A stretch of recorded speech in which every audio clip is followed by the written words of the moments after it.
कैसे हो आप? मैं आपका अपना रसायन गुरु डॉक्टर आरपी सर आपके अपने प्यारे से चैनल रसायन गुरु में स्वागत करता हूं। आई होप बेटा नीट वाले बच्चे अपनी प्रिपरेशन ढंग से कर रहे होंगे। उनका एग्ज़ाम 7 मई को होने वाला है, तो उसी कड़ी में मैं उन बच्चों के लिए आज केमिस्ट्री के अंदर ऐसे टॉपिक लेकर के आया हूं जहां से एमसीक्यू आएंगे ही आएंगे, मतलब उनको कोई नहीं रोक सकता एग्ज़ाम में आने से। अगर बेटा आपने ये जो टॉपिक मैं आज कराने जा रहा हूँ आपकी इस वीडियो में, अगर आपने ये टॉपिक कर लिए तो 100% आपके काफ़ी सारे क्वेश्चंस केमिस्ट्री के आसानी से सॉल्व हो जाएंगे।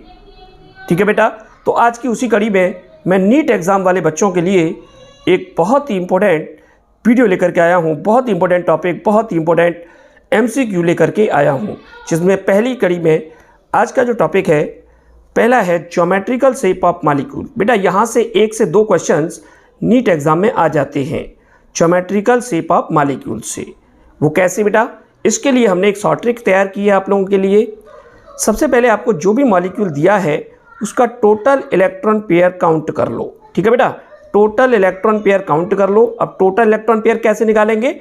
Bond pair plus lone pair को सम कर दो, दोनों को ऐड कर दो तो टोटल इलेक्ट्रॉन पेयर निकल आते हैं। उसके बाद में उससे हम ज्योमेट्री निकाल सकते हैं। मान के चलिए जैसे टोटल इलेक्ट्रॉन पेयर 2 आ रहा है तो उसकी ज्योमेट्री लीनियर होगी और शेप भी उसकी लीनियर होगी।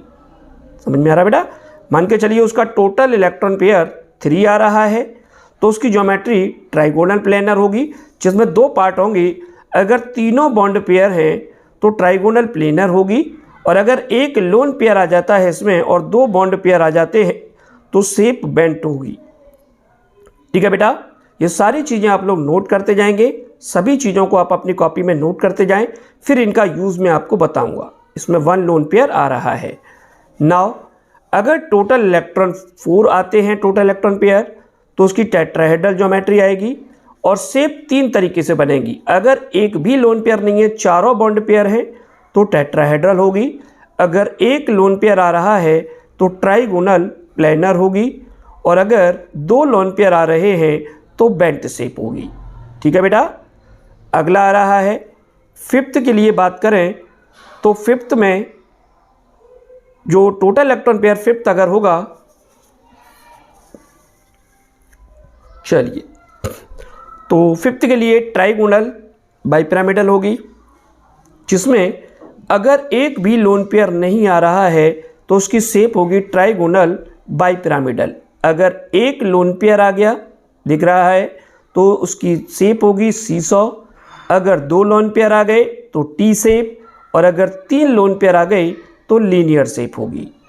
ठीक है बेटा, अभी हम इनका यूज़ करेंगे। और 6 के लिए हम लोग देखेंगे 6 की ज्योमेट्री के लिए, तो चलिए 6 देख लें। 6 के लिए ऑक्टाहेड्रल शेप होगी, जिसमें अगर लोन पेयर 0 है तो ऑक्टाहेड्रल, अगर एक लोन पेयर आ गया तो स्क्वायर पिरामिडल होगी, और अगर 2 लोन पेयर आ गई तो स्क्वायर प्लेनर होगी। ये जो शेप आपको दिखाई दे रहे हैं बेटा, ये हमारी जितनी भी शेप आपको दिखाई दे रही है ये सारी शेप फिक्स होती हैं। ठीक है, यानी इनमें कोई भी चेंजेस नहीं होता है, एक्सपेरिमेंटली डिटरमाइंड शेप है ये। अब हम इसको क्वेश्चंस के अंदर कैसे करेंगे वो सीखते हैं। तो चलिए हम लोग कुछ एग्जांपल लेते हैं। मान के चलिए आपसे कहा जाए ClF3, इसकी ज्योमेट्रिकल शेप फाइंड कीजिए। तो आपके ऐसे क्वेश्चंस नीट में एग्जाम में दिखाई दे जाएंगे, 1 से 2 क्वेश्चंस आपको 100% दिखाई देंगे। तो ClF3 की शेप आपको फाइंड करनी है, तो सबसे पहले क्या करना है, इसकी केमिकल बॉन्डिंग करनी है। Cl सेंट्रल एटम में रखेंगे। अच्छा, सेंट्रल एटम कौन रखा जाता है? जिसके नंबर ऑफ क्वांटिटी कम होती है। ठीक है, तो Cl1 है, F3 है, तो Cl सेंट्रल एटम हो गया। Cl को हमने सेंट्रल में रख दिया, 3F लगा दिए। अभी हम शेप नहीं बता रहे हैं, अभी हम क्या कर रहे हैं, इसके टोटल इलेक्ट्रॉन पेयर काउंट करना सिखा रहे हैं। और बात समझ में आ रही है? तो चलिए हमने Cl और 3F रख दिए। Cl का बैलेंस इलेक्ट्रॉन बेटा 7 होता है। ठीक है, हेलोजन है जितने भी उनका 7 होता है, 3, 4, 5, 6 एंड 7। फ्लोरीन का भी 7 होता है। ठीक है, 2 3 4 5 6 7 and now 1 2 3 4 5 6 7 and now 1 2 3 4 5 6 7। Fluorine के साथ ये एक एक बॉन्ड की शेयरिंग कर जाएगा क्लोरीन, ठीक है। अब आप चेकआउट करें तो 2 लोन पेयर बच रहे हैं, आप चेक करिए 2 लोन पेयर बच रहे हैं और 3 बॉन्ड पेयर, यानी बॉन्ड पेयर तो आ गया बेटा 3 और लोन पेयर आ गया 2, टोटल हो गई 5। बात समझ में आ रही है? देखो 3 बॉन्ड पेयर फ्लोरीन के साथ और 2 लोन पेयर बच गए सेंट्रल एटम पर, तो टोटल इलेक्ट्रॉन पेयर कितना हो गया 5। अब 5 की जो ज्योमेट्रिकल शेप है जिसमें 2 लोन पेयर आ रहे हैं, आप देख रहे हो 2 लोन पेयर हैं, वो वाली शेप आप बना दीजिए। तो चलिए चेक करते हैं 5 के लिए। हम लोग 5 में देखें तो देखिए ये 5 की हो गई और इसमें 2 लोन पेयर ये आ गया, इसकी शेप ये आ गई जो टी शेप बनेगी, यानी इसकी अगर हम शेप देखें तो बिल्कुल इसी में हम लोग उठा के रख देते हैं। तो देखिए Cl को अब टी शेप हमारी ये वाली बनेगी, इस शेप में रख दें। देखो सेंट्रल एटम यहाँ पर है तो Cl यहाँ रख दो, ठीक है। एक नीचे एक ऐसे करके शेप बनाएंगे, ये और ये, क्लियर। यहाँ पे 2 लोन पेयर दिखा दीजिए इस तरीके से। अगर शेप बन पा रहा है, क्योंकि आपके तो MCQ होंगे तो शेप तो नहीं बन पाएगा, नाम पूछेगा, तो यहाँ पर F हो गया, यहाँ F हो गया, यहाँ F हो गया, इट इज़ अ शेप बन गई ClF3, क्लियर। और ये शेप कौन सी होगी बेटा आपकी टी शेप। एक तो हम लोग ऐसे करके आसानी से बना सकते हैं, आई होप समझ में आ रहा होगा। इस तरीके से आप बना करके अब इसमें इसका फार्मूला भी पूछ लेता है कभी कभी। मान के चलिए इसका फार्मूला पूछा, ठीक है, तो आपको कभी कभी क्या है जैसे A, B और L में फॉर्मूला दे देता है। ये कैसे करेंगे? A मीन्स सेंट्रल एटम, ध्यान रखना, B means bond pair and L means lone pair. A यहाँ पे सेंट्रल एटम होगा, B bond pair and L lone pair. अब देखो इस वाले का हमने फॉर्मूला बनाना है। Central atom A, clear. Bond pair कितना है 1 2 3 बॉन्ड पेयर दिखाई दे रहा है, तो B3। लोन पेयर कितना दिखाई दे रहा है 2, L2। AB3L2 is a formula of ClF3। बोलो बात समझ में आ रही है? तो ज्योमेट्रिकल शेप ClF3 की क्या हो गई टी शेप और इसका फॉर्मूला हो गया AB3L2। इस तरीके से आप आसानी से निकाल सकते हो, किसी भी आयनिक कंपाउंड का भी निकाल सकते हो। चलिए ये भी पता कर लेते हैं। मान के चलिए आपको NH4 पॉजिटिव का शेप पता करनी है, क्लियर, और उसका फॉर्मूला भी पता करना है। तो चलिए देखिए, सबसे पहले सेंट्रल एटम रखा आपने नाइट्रोजन, इसके वैलेंस इलेक्ट्रॉन कितना होगा 5, हाइड्रोजन कितना है 4, हाइड्रोजन के साथ एक बॉन्ड बनेगा, चारों हाइड्रोजन के साथ एक बॉन्ड बन जाएगा बेटा, बन गया। इसका ऑक्टेट कंप्लीट हो रहा है, एक ज़्यादा हो रहा है, इसे फेंक देगा, क्या चार्ज ले लेगा पॉजिटिव ले लेगा ना। अब NH4 पॉजिटिव हो गया। अब आप इसमें bond pair lone pair count करो। बॉन्ड पेयर कितना है 1 2 3 4 हाइड्रोजन के साथ बन रहा है, 4 बॉन्ड पेयर और लोन पेयर एक भी नहीं बचा। आप देख रहे हो एक भी इलेक्ट्रॉन नहीं बचा है, लोन पेयर हो गया 0, टोटल हो गया 4। अब 4 के लिए बस आपको मैंने जो शेप बताई थी उन्हें ध्यान रखना है। 4 के लिए एक भी लोन पेयर अगर नहीं है तो आप चेक करें, ये हमारी 4 आ गया और इसके अगर एक भी लोन पेयर नहीं है तो शेप कौन सी होगी बेटा टेट्राहेड्रल। ये आपको याद रखना है। तो ClF3 ये NH4 पॉजिटिव की शेप क्या हो गई हमारी टेट्राहेड्रल। बोलो बात समझ में आ रही है? अब इसका फॉर्मूला देखें, बॉन्ड पेयर कितना है सेंट्रल एटम A हो गया, क्लियर। बॉन्ड पेयर कितना है इसमें 4, तो B4 हो जाएगा और लोन पेयर कितना है 0, तो AV4। अब लोन पेयर तो है नहीं तो L नहीं लिखेंगे, तो इसका फॉर्मूला हो गया AV4। तो बात समझ में आ रही है? तो I hope geometrical shape of molecule आपकी समझ में आ गया होगा और नीट एग्जाम में यहाँ से 100% क्वेश्चन आएगा, 100% क्वेश्चन आएगा। इसके आगे हम लोग अभी और सारी चीज़ों को देख रहे हैं और बहुत सारे टॉपिक आज मैं आपको इस वीडियो में कराऊंगा। उन सारे टॉपिकों को अगर आपने कर लिया तो बेटा विश्वास रखिए आप नीट एग्ज़ाम में धुआं उड़ा दोगे, आप कहोगे वाह मज़ा आ गया सर। ठीक है बेटा, तो सारे टॉपिकों को आप जरूर करें, वीडियो को स्किप ना करें, आप जरूर आपको फ़ायदा मिलेगा। तो चलिए अगला टॉपिक लेते हैं।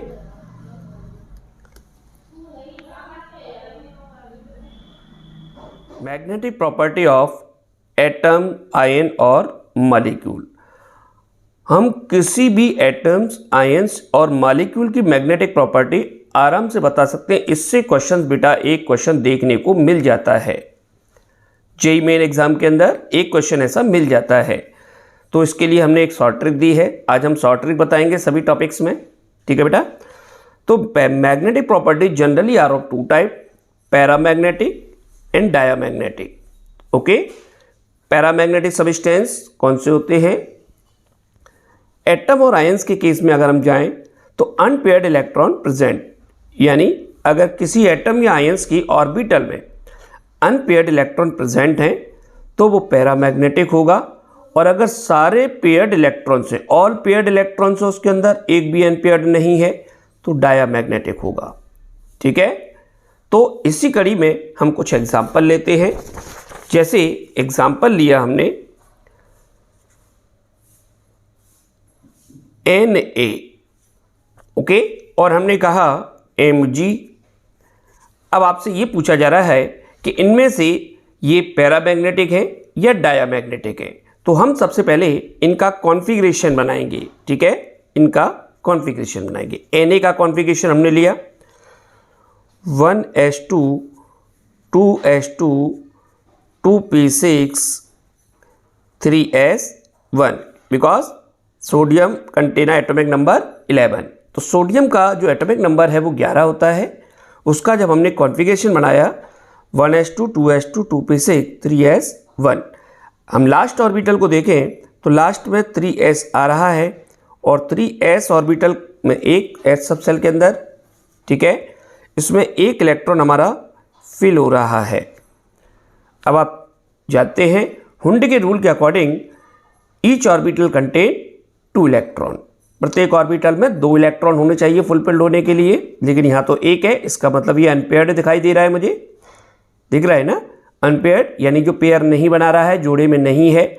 अब ये अनपेयर्ड इलेक्ट्रॉन जो आपको शो आउट कर रहा है वो हमारी शॉर्ट ट्रिक के अकॉर्डिंग पैरामैग्नेटिक इन नेचर, क्योंकि अभी हमने बताया कि ऐसा कोई भी एटम और आयन जिसमें अनपेयर्ड इलेक्ट्रॉन प्रेजेंट है वो पैरामैग्नेटिक इन नेचर होगा।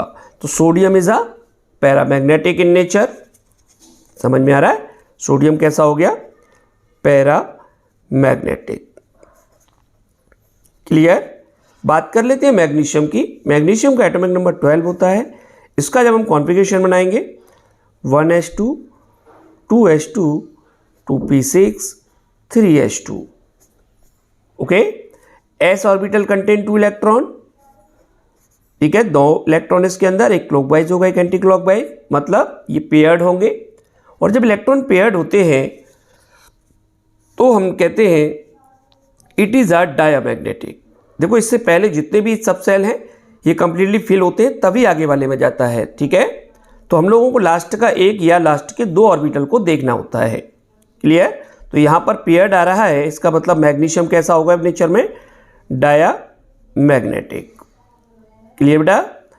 तो ये पैरामैग्नेटिक और ये डायामैग्नेटिक, ठीक है बच्चों। तो आपको मैग्नेटिक एटम के बारे में, अब मान के चलिए कोई आयन दे दिया आपको, लाइक ऐसे कोई आयन दे दिया, कोई भी आयन ले लेते हैं। मान चलिए हमने ले लिया sulphur S double negative, okay. अब हम इसको देखते हैं कि ये पैरामैग्नेटिक है या डायामैग्नेटिक। चलिए हम S डबल नेगेटिव या कोई मेटल ले लेते हैं, कोई मेटल लेते हैं। क्लियर? चलिए मेटल ले लेते हैं हम लोग, like S Fe double positive. Clear? Fe double positive हमें फाइंड करना है कि ये पैरामैग्नेटिक होगा या डायामैग्नेटिक होगा। तो Fe का atomic number 26।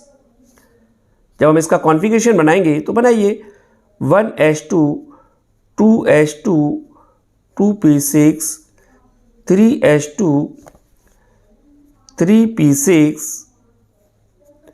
4s2 3d6। Clear? Last orbital देखिए 3d जा रहा है, तो 3d के अंदर d में 5 होते हैं,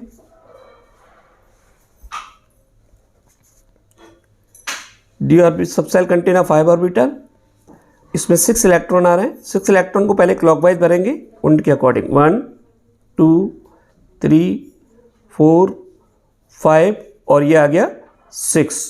ओके, अब हम देख रहे हैं 6 इलेक्ट्रॉन करने के बाद कुछ इलेक्ट्रॉन जो है वो अनपेयर्ड बचे हुए हैं। दिखाई दे रहा है अनपेयर्ड इलेक्ट्रॉन बचे हुए हैं। ये अनपेयर्ड इलेक्ट्रॉन इंडिकेट क्या कर रहा है? अनपेयर्ड इलेक्ट्रॉन अगर हमारे पास है तो वो कैसा होगा? पैरामैग्नेटिक। इसका मतलब Fe कैसा है? Paramagnetic in nature. Fe कैसा है? Paramagnetic in nature. पूरी बात समझ में आ गई बेटा?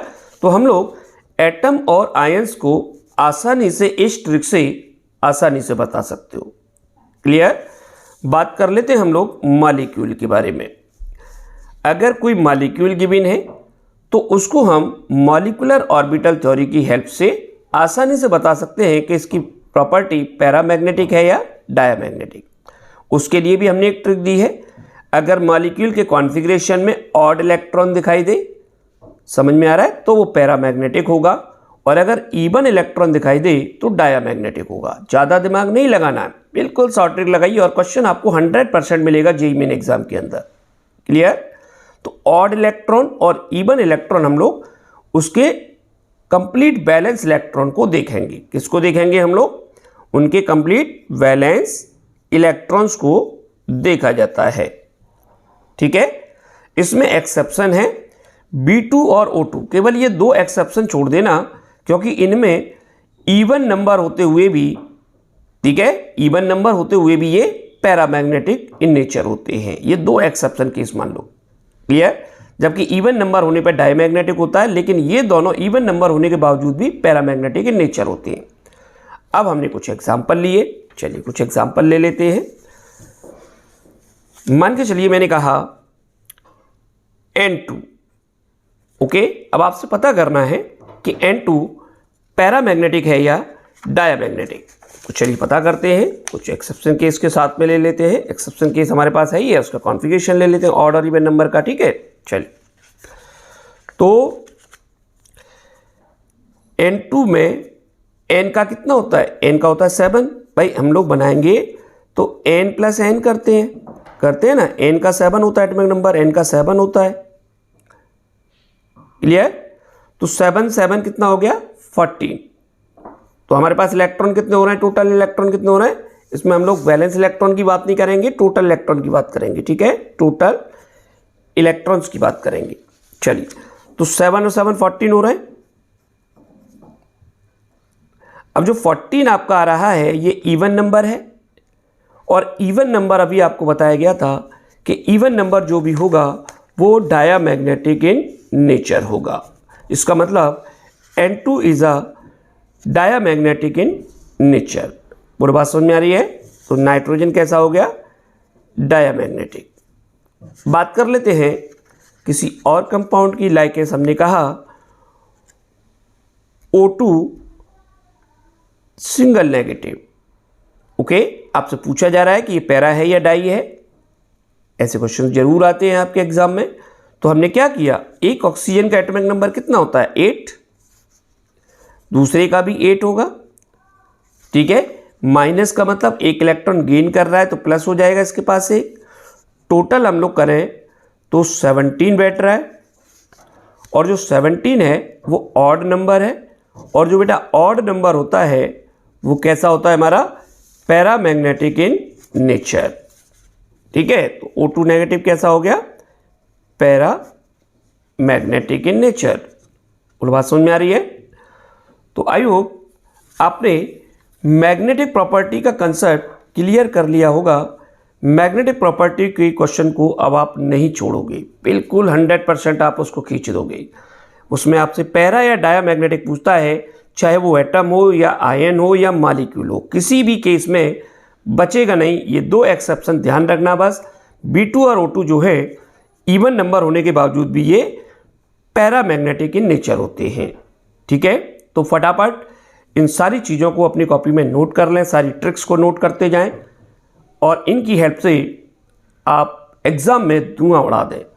इसी कड़ी में बेटा मेरा दूसरा टॉपिक आज मैं स्टार्ट कर रहा हूँ। मैग्नेटिक प्रॉपर्टी आप लोग बिल्कुल अच्छी तरीके से निकाल लोगे। अगला जो है बेटा वो टॉपिक है जहाँ से क्वेश्चंस आने की संभावना भी बहुत ज़्यादा रहती है और जरूर आएगा। अगला टॉपिक है बेटा किसी भी मॉलिक्यूल में सिग्मा एंड पाई बॉन्ड का फाइंड करना। आपको कोई मॉलिक्यूल दे दिया जाता है और उसमें वो सिग्मा और पाई बॉन्ड की क्वांटिटी या नंबर्स पूछेगा आपसे, ठीक है। तब ऐसे केसेस में कैसे करोगे, इस शॉर्ट ट्रिक का यूज़ करें। उसमें आपको क्या करना है, उसमें कोवैलेंट बॉन्डिंग को शो आउट करना है, देखना है, ठीक है। अगर आपके पास एक कोवैलेंट बॉन्ड है, सिंगल कोवैलेंट बॉन्ड है, तो समझ लो उसमें एक सिग्मा बॉन्ड है। अगर एक डबल बॉन्ड है तो समझ लो उसमें एक सिग्मा और एक पाई बॉन्ड है। और अगर आपके सामने एक ट्रिपल बॉन्ड दिखाई दे रहा है तो समझ लो एक सिग्मा और दो पाई हैं। फटाफट इस ट्रिक को नोट करना और इस पर हम लोग कुछ क्वेश्चंस लगाते हैं। तो चलिए देखिए, मान के चलिए आपसे बोला जा रहा है कि बेंजीन में C6H6 बेंजीन के अंदर सिग्मा और पाई बॉन्ड कितने होंगे, सिग्मा और पाई बॉन्ड कितने होंगे। ऑप्शन में आपको ऑप्शन दे दिया जाएगा। तब हम कैसे निकालेंगे कि how many sigma and pi bond in benzene. Okay, सबसे पहले हम इसका स्ट्रक्चर बनाएंगे। बनाइएगा बेंजीन। बेंजीन का स्ट्रक्चर आप लोगों ने देखा होगा, जनरल स्ट्रक्चर है जो लगभग हम लोग शुरुआत से पढ़ते आ रहे हैं, ठीक है बेटा। तो ये आपका बेंजीन का स्ट्रक्चर इस तरीके से होता है। यहाँ पर होता है हाइड्रोजन, क्लियर, ये आपका हाइड्रोजन होता है इस जगह पर, यहां इट्स अ हाइड्रोजन, क्लियर। अब हम क्या करेंगे, इसमें सिग्मा और पाई बॉन्ड को फाइंड करना है। तो सबसे पहले आपको क्या करना है, इसमें सिंगल बॉन्ड को काउंट करिए, ठीक है। तो सिंगल बॉन्ड देखें बेटा हम, 6 हाइड्रोजन सिंगल बॉन्ड से जुड़े हुए, चेक कर लें आप, 1 2 3 4 5 6, ओके। और यहां पर देखिए 3 डबल बॉन्ड दिखाई दे रहे हैं और 3 सिंगल बॉन्ड भी है इसमें, 3 सिंगल बॉन्ड और 3 डबल बॉन्ड। तो 6 सिंगल बॉन्ड और 3 सिंगल बॉन्ड, 9 सिंगल बॉन्ड हो गए बेटा। तो हमने यहां पे लिख दिया 9 single bond, clear, 9 single covalent bond है। अब एक सिंगल कोवैलेंट बॉन्ड बेटा एक सिग्मा दिखाता है तो 9 कितना दिखाएगा, 9 सिग्मा बॉन्ड दिखाएगा ये, क्लियर। अब यहां डबल बॉन्ड की काउंटिंग करते हैं। डबल बॉन्ड कितने बेटा, 1 2 3 डबल बॉन्ड है इसमें, चलिए 3 डबल बॉन्ड, ठीक है। अब आप यहां पर आए अपने कॉन्सेप्ट पे, एक डबल बॉन्ड जो है एक सिग्मा और एक पाई दिखाता है, तो 3 डबल बॉन्ड क्या दिखाएंगे, 3 सिग्मा प्लस 3 पाई, यही दिखाएंगे ना। टोटल कर दें, 3 2 3 9 12 सिग्मा प्लस 3 पाई, हो गया आंसर हमारा। यानी बेंजीन के अंदर 12 सिग्मा और 3 पाई बॉन्ड प्रेजेंट होंगे। बात समझ में आ रही है। इस तरीके से हम इस टॉपिक से सिग्मा और पाई बॉन्ड को आसानी से फाइंड कर सकते हैं। कुछ एग्जांपल और देते हैं। लाइकेस हमने कहा इथेनोइक एसिड CH3COOH। अब आपसे पूछा जा रहा है इसके अंदर कि सिग्मा और पाई बॉन्ड कितने हैं इसके अंदर, how many sigma and pi bond in ethanoic acid. तो सबसे पहले हमारा काम क्या है, इसका स्ट्रक्चर बनाएंगे, फिर अपनी शॉर्ट ट्रिक की मदद से इसमें सिग्मा और पाई बॉन्ड को फाइंड कर लेंगे। तो चलिए इसको भी देखते हैं। कार्बन के साथ 3 हाइड्रोजन, इस तरीके से शेप बनाइएगा। कार्बन के साथ 3 हाइड्रोजन सिंगल बॉन्डेड होंगे। इसके बाद दूसरा कार्बन आ रहा है, उससे 2 ऑक्सीजन, एक डबल बॉन्ड होगा, एक सिंगल बॉन्डेड होगा, और उसके बाद एक हाइड्रोजन। बन गया स्ट्रक्चर। अब फिर वही कंडीशन, सिंगल बॉन्ड काउंट करो सबसे पहले। तो देखो 1 2 3 4 5 6, ओके बेटा, 6 है रहा है। तो हमारे पास 6 सिंगल बॉन्ड, क्लियर। जब 6 सिंगल बॉन्ड है तो हमारे पास क्या होगा, 6 सिग्मा होगा, ओके। डबल बॉन्ड कितना है बेटा, एक डबल बॉन्ड है, तो एक डबल बॉन्ड में क्या होगा, एक सिग्मा प्लस एक पाई होगा। टोटल कर दें तो 7 सिग्मा प्लस 1 पाई, यानी इथेनोइक एसिड के अंदर 7 sigma plus 1 pi electron present होंगे, जबकि बेंजीन में हमने इतने निकाले थे। तो हम आसानी से इसकी हेल्प से निकाल सकते हैं सिग्मा और पाई बॉन्ड, कोई दिक्कत कोई परेशानी नहीं आएगी। तो बात समझ में आ रही है बेटा। कभी कभी क्या होता है, इसमें कॉम्प्लिकेशंस दे दिए जाते हैं। लाइकेस हमने यहाँ पर इस तरीके से देखा, एक स्ट्रक्चर और दिया गया, इसमें बच्चा थोड़ा सा कंफ्यूज हो जाता है, तो आपको उसको भी दिक्कत नहीं आएगी कभी। मान के चलो बेंजीन की 2 रिंग को ऐसे जोड़ दिया और इसमें ये गोले मार दिए, हाइब्रिड शेप दे दी। अब बोल रहा है सिग्मा और पाई बॉन्ड बताइए। ठीक है, तो देखो क्या करोगे, सिग्मा और पाई बॉन्ड करने के लिए क्या करना है आपको। ये वाले जो बॉन्ड आपको फ्री स्टेट में दिखाई दे रहे हैं, यहां पर हाइड्रोजन होगा, सेम पोजीशन यहां पर भी हाइड्रोजन होगा। ओके, ये फ्री नहीं है, 2 रिंग जुड़ रही हैं, तो इसलिए यहां पर मत रखना। ठीक है, और आपको ये पता है कि इसके अंदर एक बेंजीन में 3 सिग्मा होते हैं, 3 पाई बॉन्ड होते हैं। तो काउंटिंग करोगे, देखो 1 2 3 4 5 6, डबल बॉन्ड एक यहां लग जाएगा, तो दोनों में काम करेगा। ठीक है, तो single double single double single. ठीक है, 3 सिग्मा हो गए, 3 सिग्मा इसमें हो जाएंगे। क्लियर, ऐसे यहां पर हो जाएगा double single double single double single double. Clear, अब आप काउंटिंग कर लो, 4 और 4 8, 8 और 3 और 3 6। क्लियर, समझ में आ रहा है ना बेटा भाई, 4 और 4 8 और 8 और 3 11 और 11 और 3 14। तो 14 तो सिग्मा हो गए, सिंगल बॉन्ड हो गए, 14 सिंगल बॉन्ड यानी सिग्मा प्लस पाई बॉन्ड। इसमें पाई बॉन्ड काउंट करने में दिक्कत आती है, तो इसके लिए एक हकल ने रूल दिया है एरोमेटिसिटी के अंदर कि नंबर ऑफ पाई इलेक्ट्रॉन। तो उसके लिए आपको क्या करना है, पाई इलेक्ट्रॉन फाइंड करने के लिए आपके पास एक फॉर्मूला होता है 4n प्लस 2 पाई। n क्या है, number of ring.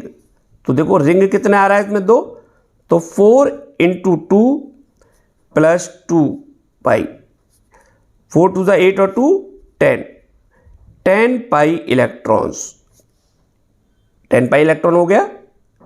Clear, 2 pi electron से एक पाई बॉन्ड बनता है, तो हमें तो पाई बॉन्ड निकालना है, तो इसमें 2 से डिवाइड कर दें तो हमारे पास टोटल बॉन्ड कितने आ जाएंगे पाई बॉन्ड, 5 पाई बॉन्ड।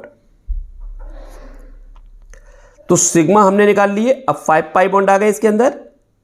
ठीक है, अब आपको ये पता है पाई बॉन्ड का मतलब होता है डबल बॉन्ड, तो 5 डबल बॉन्ड आ गए। 5 डबल बॉन्ड में क्या होंगे, 5 तो सिग्मा होंगे प्लस 5 पाई बॉन्ड होंगे, टोटल कर देंगे 19 सिग्मा प्लस 5 पाई। तो इस शेप में हम ऐसे निकाल सकते हैं, और ये हकल रूल है, इसको आप नोट आउट कर लेंगे। ठीक है, तो आई होप आपको ये भी समझ में आ गया होगा कि किस तरीके से हम लोग सिग्मा और पाई बॉन्ड की फाइंडिंग करते हैं किसी भी गिवन मॉलिक्यूल के अंदर। तो ऐसा क्वेश्चन जेईई मेन के अंदर लगातार पूछा जाता है, तो आप आसानी से इसको भी कर सकते हो।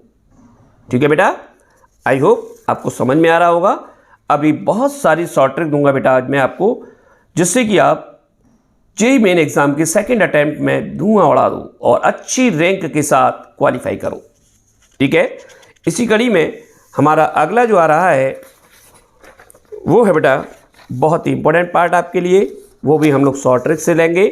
Now next topic is a hybridization. It's a very important part, और यहां से भी 100% क्वेश्चंस आते हैं। ठीक है बेटा, तो चलिए हाइब्रिडाइजेशन की शॉर्ट ट्रिक देते हैं आपको। कुछ नहीं करना है, चाहे एटम हो, चाहे कोई आयन हो, उन सब की हाइब्रिडाइजेशन आप इस फॉर्मूले से निकाल सकते हैं। हाइब्रिडाइजेशन निकालने का फॉर्मूला है hybridization equal to bond pair plus lone pair. बस कुछ मत कीजिए, बॉन्ड पेयर और लोन पेयर को काउंट कर लीजिए।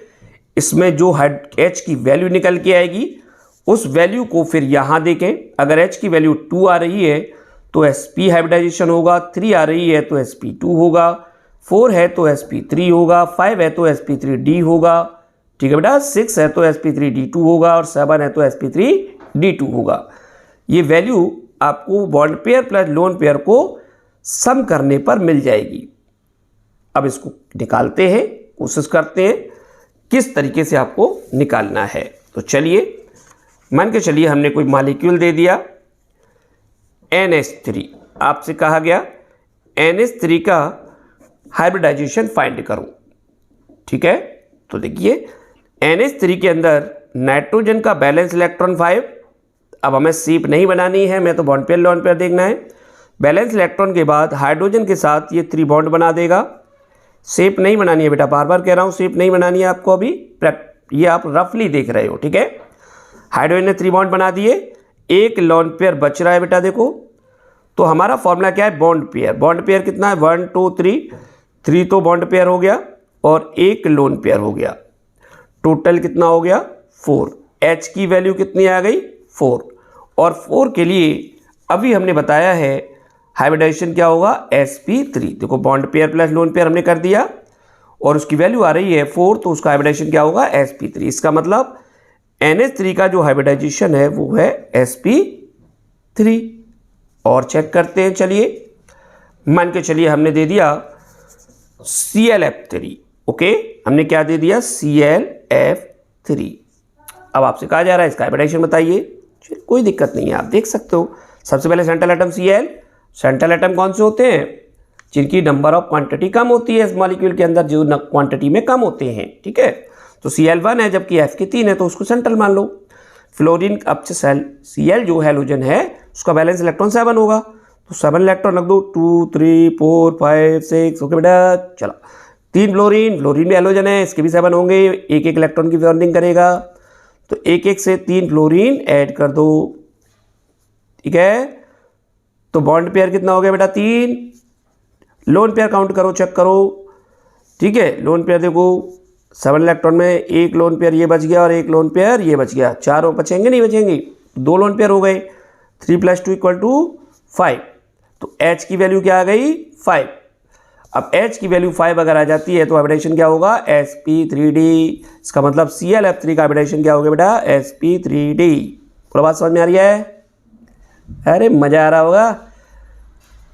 ट्रिक इतनी धुआंधार दे रहा हूँ, ट्रिक ऐसी धमाकेदार ट्रिक दे रहा हूँ बेटा आपको कि आप एग्जाम में धुआं उड़ाते हुए आओगे। मज़ा आ जाएगा आप लोगों को, एग्जाम देखते ही आप कहोगे सर मज़ा आ गया पेपर को तो करने पर। ठीक है बेटा, इससे आप किसी भी हाइब्रिडाइजेशन को नहीं छोड़ सकते। चलिए हम लोग कुछ आयनिक बताते हैं, आयंस की भी आप इसी ट्रिक से निकाल सकते हो। चेक करते हैं, चल तो मान के चलिए हमने कहा NH4 पॉजिटिव का हाइब्रिडाइजेशन बताइए। क्लियर, तो सबसे पहले वही नाइट्रोजन में 5 इलेक्ट्रॉन, 1 2 3 4 5। क्लियर, अब हाइड्रोजन के 4, 1 2 3 4, चारों हाइड्रोजन जुड़ गए, यहां पर हाइड्रोजन जोड़ दिया। अब पॉजिटिव चार्ज का मतलब क्या है बेटा, नॉर्मल चीजें आप जानते हो भाई, पॉजिटिव का मतलब होता है रिमूव करना। ये लूज कर रहा है इलेक्ट्रॉन को, इसका मतलब इसने एक इलेक्ट्रॉन लूज किया है, तो इसके पास एक इलेक्ट्रॉन है, तो ये इसको बाहर फेंक देगा। जब बाहर फेंक देगा तो इस पर क्या चार्ज आएगा, पॉजिटिव आ जाएगा। क्लियर, अब इसके बॉन्ड पेयर काउंट करो, 1 2 3 4। बॉन्ड पेयर कितना बेटा, 4। लॉन पेयर एक भी नहीं बचा, इस पर 0, तो टोटल कितना हो गया, 4। और 4 के लिए अभी बताया था हमने sp3। चेक कर लो, 4 के लिए क्या है हमारा, sp3। तो बात समझ में आ रही है। आयंस का भी हम निकाल सकते हैं, चलो और देख लेते हैं। एक नेगेटिव आयंस का देखते हैं। ठीक है, मान के चलिए हमने कहा CO3 डबल नेगेटिव। क्लियर, अब CO3 डबल नेगेटिव को हम लोग चेक करें तो बेटा कार्बन रखो पहले, कार्बन 1 2 3 4। ओके, 2 इलेक्ट्रॉन ले रहा है तो इस पे यहाँ रख दो। अब ऑक्सीजन को कितने बॉन्ड चाहिए, 2 बॉन्ड बना दो, 1 2 3। ऑक्सीजन डबल बॉन्डेड होता है, ये ऑक्सीजन जुड़ गया, ये ऑक्सीजन जुड़ गया, ये ऑक्सीजन जुड़ गया। ठीक है भाई, एक एक इलेक्ट्रॉन ले रहा है तो वो माइनस कर देगा, उसको सिंगल सिंगल बॉन्ड दिखा दोगे आप। इसको कैसे दिखा दोगे, ऐसे डबल बॉन्ड हमने बना दिया, एक एक इलेक्ट्रॉन इसने ले लिया, ये नेगेटिव नेगेटिव दिखा देगा। क्लियर, तो ये चीज़ हमने ऐसे दिखा दी। अब इसमें बेटा बॉन्ड पेयर कितना है, 2 एटम के बीच में एक बॉन्ड पेयर माना जाता है, ये ध्यान रखना। ऐसा नहीं है कि डबल बॉन्ड है तो 2 बॉन्ड पेयर हो गए ना। बिटवीन 2 एटम चाहे डबल बॉन्ड हो या सिंगल हो या triple bond, only 1 bond pair count किया जाएगा। 1 बॉन्ड पेयर, सेकंड और थर्ड, यानी बॉन्ड पेयर कितने हो गए बेटा, 3। लॉन पेयर इस पर कुछ भी नहीं बचा, 0। टोटल हो गए 3, और 3 के लिए क्या है भाई, sp2। यानी CO3 का हाइब्रिडाइजेशन क्या हो गया, sp2। आई होप समझ में आ रहा होगा। आयन का भी नहीं छोड़ोगे, एटम का भी नहीं छोड़ोगे, धमाकेदार ट्रिक दी है। आराम से निकाल लेना, कुछ नहीं करना है, बस bond pair plus lone pair करते चले जाओ। ओके बेटा, चलो बात कर लेते हैं अगर कोई हाइड्रोकार्बन आ जाए फॉर हाइड्रोकार्बन, तो एनी हाइड्रोकार्बन के केस में हम लोग ये वाली ट्रिक अप्लाई करेंगे और आसानी से निकालने लगेंगे हाइब्रिडाइजेशन को। ठीक है, इस वाली ट्रिक को यूज कर ले, और अगर इसको भी ना करें तो इससे भी आप आसानी से निकाल सकते हो। मैं दोनों से दिखाऊंगा बेटा। पाई बॉन्ड जो होता है वो 0 होता है तो sp3 होगा, पाई बॉन्ड अगर 1 होता है तो sp2 होगा, और पाई बॉन्ड अगर 2 है तो sp होगा। पाई बॉन्ड बेटा बता दिया, डबल बॉन्ड में 1 होता है और सिंगल बॉन्ड में, ट्रिपल बॉन्ड में, जैसे पाई बॉन्ड जो होता है डबल बॉन्ड में 1 पाई बॉन्ड होता है और ट्रिपल बॉन्ड में 2 पाई बॉन्ड होते हैं, ये ध्यान रखना है हमें। ठीक है, अब इसका एग्जांपल लेते हैं। चलिए मान के चलिए हमने कहा C2H4, इसके कार्बन का हाइब्रिडाइजेशन बताइए। तो सबसे पहले इसका स्ट्रक्चर बनाइए। कार्बन के साथ एक हाइड्रोजन ऐसे ले लिया, एक हाइड्रोजन ये ले लिया हमने, और एक डबल बॉन्ड आ गया, एक हाइड्रोजन ये आ गया, एक हाइड्रोजन ये आ गया। दोनों ट्रिक से बताएंगे हम आपको। ठीक है, हमने क्या कहा था, दोबारा देख लो। पाई बॉन्ड अगर 0 है तो sp3 होगा, पाई बॉन्ड अगर 1 है तो sp2 होगा, और पाई बॉन्ड अगर 2 है तो sp होगा। चेक कर लो, यहां पर पूरे मॉलिक्यूल में डबल बॉन्ड है, इसका मतलब पाई बॉन्ड क्या है, पाई बॉन्ड इस केस में 1 है, दोनों पर पाई बॉन्ड 1 है, और पाई बॉन्ड 1 होता है तो हमारा हाइब्रिडाइजेशन के अकॉर्डिंग क्या होगा, sp2, यानी ये दोनों ही हमारे sp2 हाइब्रिडाइज्ड हैं। दोनों कार्बन कैसे है, sp2 हाइब्रिडाइज्ड। अब हम अपने bond pair plus lone pair की टेक्निक भी लगा सकते हैं। यहां पर ऐसा नहीं है, उससे भी होगा बेटा, इससे तो सब हो जाएगा। देखो बॉन्ड पेयर काउंट करो, 1 2 3 बॉन्ड पेयर, लोन पेयर 0, और 3 बॉन्ड पेयर और लोन पेयर 0 तो इक्वल टू 3, और 3 के लिए बेटा क्या होती है हाइब्रिडाइजेशन हमारी, sp2, वो भी निकाल सकते हो आप। क्लियर? तो आई होप आपको समझ में आ रहा होगा। हाइब्रिडाइजेशन किसी भी मॉलिक्यूल की आप आसानी से निकाल सकते हो। ओके, मान के चलिए हमने कोई आयन दे दिया CO3 डबल नेगेटिव। अब इसका हाइब्रिडाइजेशन पता करना है। ठीक है, सबसे पहले इसकी स्ट्रक्चर बनाएंगे। अभी हमने बताया था इसका स्ट्रक्चर बनाइए। ऐसे हमने एक स्ट्रक्चर बना लिया, इस पे नेगेटिव हो गया। ओके, CO3 का, ये हमने किसका बनाना है, CO3 का हाइब्रिडाइजेशन पता करना है।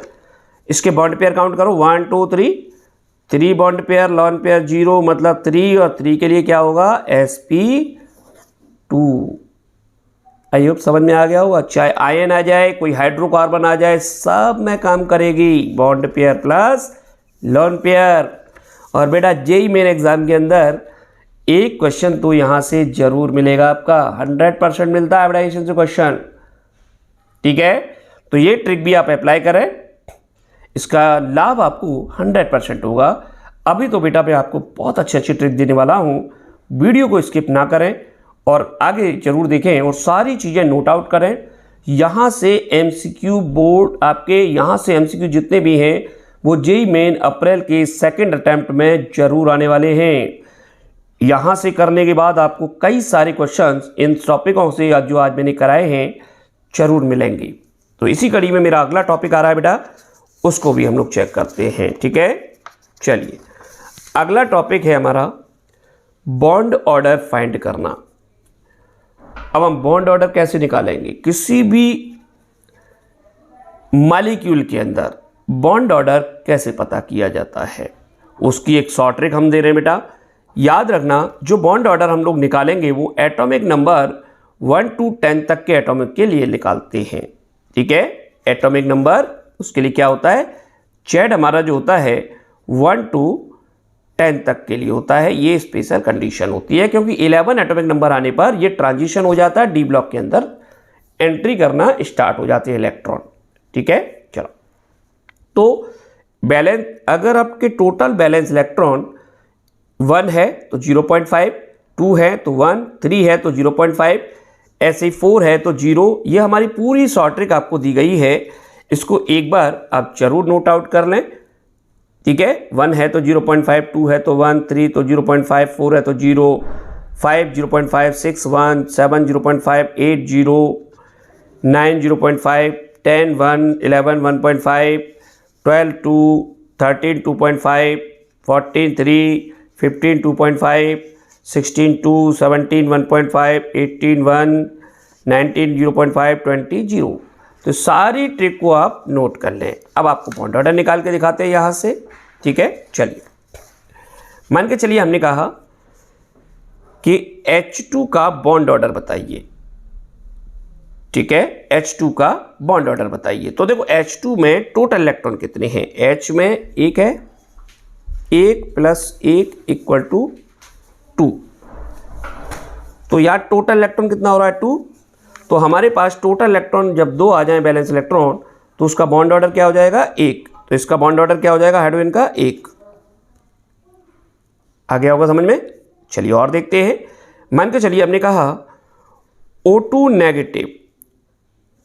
नेगेटिव का बॉन्ड ऑर्डर बताइए, ठीक है। अब O2 नेगेटिव का बॉन्ड ऑर्डर बताना है तो चलिए, ऑक्सीजन का बैलेंस इलेक्ट्रॉन कितना होता है बेटा, 8।